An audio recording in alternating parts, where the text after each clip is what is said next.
وایي چې یو سړي واده وکړ او ښځې یې ورته وویل دا چې زه یوه عالمه او دینداره ښځه یم نو غواړم چې له تا سره د دین او شریعت مطابق ژوند وکړم.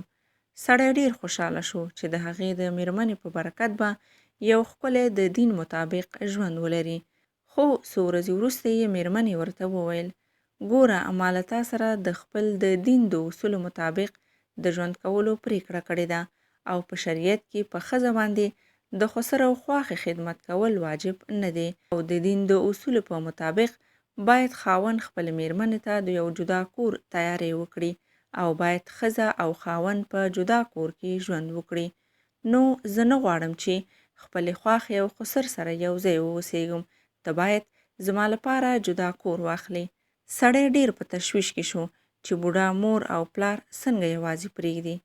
نو خپل یو ملګري ته چې لوی مفتي او عالم ورغلو او دا خبره یې ورسره شریکه کړه او له هغه څخه یې د دې خبرې د حل لپاره مشوره وغوښته. ملګري یې ورته وویل ستا د میرمنې خبره بالکل په ځای ده. سړی ورته وویل ما ته زما د ستونزې د حل لارې چارې وښایه، فتوا مه راکوه.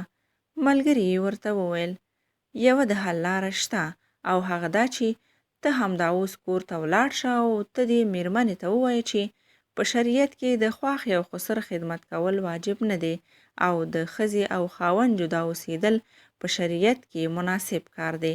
نو سمه ده، زه ستا لپاره جدا کور اخلم، ته هلته اوسېږه او زه به بل واده وکړم، ځکه په شریعت کې دوهم واده کول روا دی او زه به مې دویمې ښځې سره یو ځای د خپل مور و پلار په څنګ کې اوسېږم تر څو د مور و پلار خدمت وکړو. کله چې ښځې ته دا ټولې خبرې وکړې نو ښځه یې ډیره حیرانه او وډار شوه چې داسې نه خپل خاوند له لاسه ورنه کړي. نو سمدلاسه یې خپل خاوند ته وویل دوهم واده نه تیر شه، هسې به ځان ته جنجال جوړ کړې، زه به تل ستا د مور پلار سره یو ځای اوسېږم او تل به یې خدمت کوم. نو درنو لیدونکو، خواښې او خسر د مور او پلار حیثیت لري. نو څرنګه چې خپل مور او پلار ته د درناوي په سترګه ګوري، خپل خواښې او خسر ته هم همدا شان قدر او احترام وکړي.